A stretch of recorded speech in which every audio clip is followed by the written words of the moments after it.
So the philosopher Kierkegaard used to say that anxiety is the dizziness of freedom.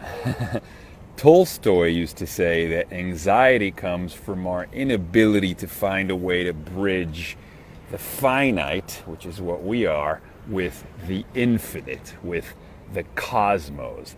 And it is the anxiety, the fundamental incongruity of mortal beings who dream of immortality that is at the root of our condition, the fire in our belly. And so the fundamental question becomes, how does contemporary secular man, how does the human being address the anxiety, the paralyzing anxiety of his condition? Now, David Lenson, the comparative literature professor who wrote the book on drugs, has a marvelous take on this idea of how to address the systemic anxiety of our condition. And he says that basically anxiety is temporal dislocation. It stems from our inability to be in the present. It stems from our overactive neocortical hardware getting, I guess, obsessed in rumination with this idea of this impending future that we can't control, the idea that time is slipping away.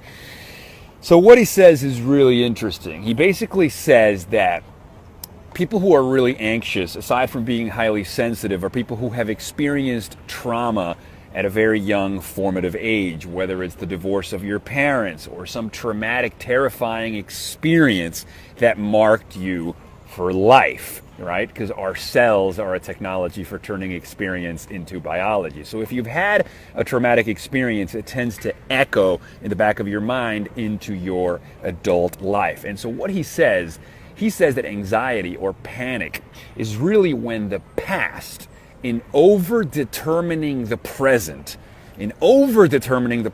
conjures up a future that becomes inevitably identified with death.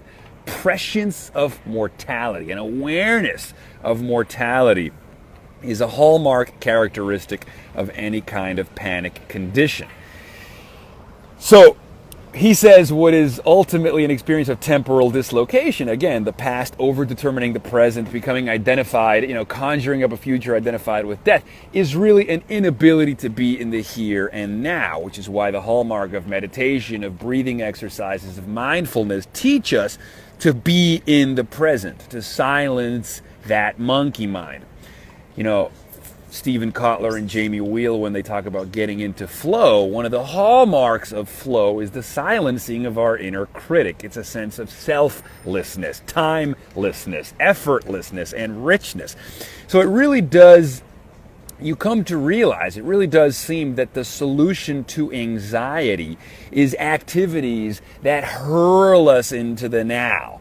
Finding something that is greater than yourself, getting caught up in a project, in a heroic project that taps you into something greater than yourself. And by hurling you into the present, by becoming entranced in this idea, you fundamentally dissipate that obsessive rumination, anxious mind.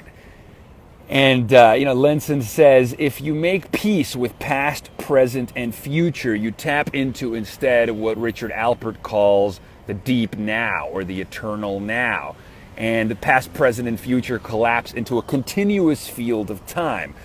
And when that happens, when you're at peace with past, present, and future, there will be less need to escape the sort of immense power that the present acquires during moments of anxiety, because you won't be afraid. You'll be at peace with your past, at peace with your future, so there'll be no need to run away from the now, which makes a lot of sense.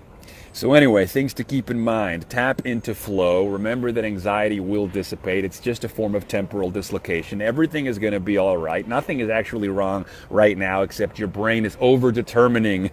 It's using the past to over-determine the present and get freaked out about the future. Sit back, relax, take a breath, find something to distract you, and remember, the hallmark, the solution to the human conundrum is find something more sublime, more gripping than your own tedious every day. Connect with something sublime. Connect with something that is full of meaning. Get lost in signification. That seems to be the solution. Certainly one way that I have found that works for me. Cheers.